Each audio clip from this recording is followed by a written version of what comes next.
This crime scene is where it began. Popular Denver talk radio host Alan Berg killed in his driveway. When he was gunned down in June of 1984, the initial thought was he just enraged some individual listener, and that was going to be the story. The Jewish radio personality was targeted by a white supremacist group.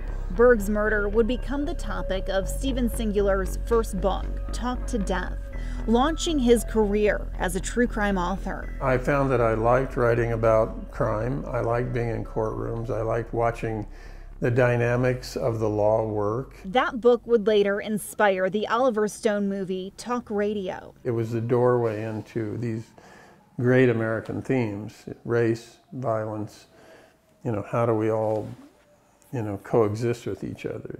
That story is happening around us right now. Stories he tells with his wife Joyce. She's a co-author and researcher, and it's not surprising some of Colorado's most infamous cases caught their attention. She was known as the Fatal Attraction Killer. Jennifer Reale, a married mother of two, killed her lover's wife.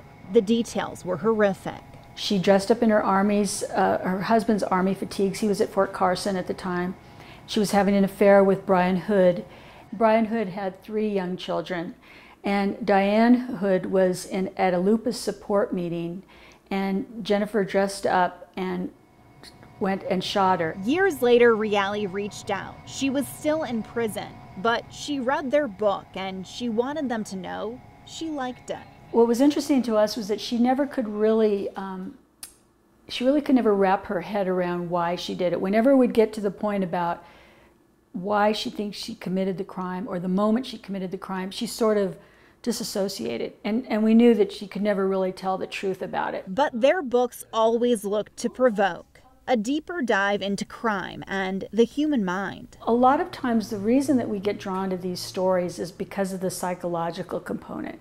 What drives people? Why does somebody that doesn't even have a parking ticket on her record, how could she be talked into killing her lover's wife? The chance to raise important questions. It's why they wrote about JonBenet Ramsey and the Aurora Theater shooting. A lot of times when you write books of this nature, the Ramsey case is a good example. The Aurora Theater case is another example.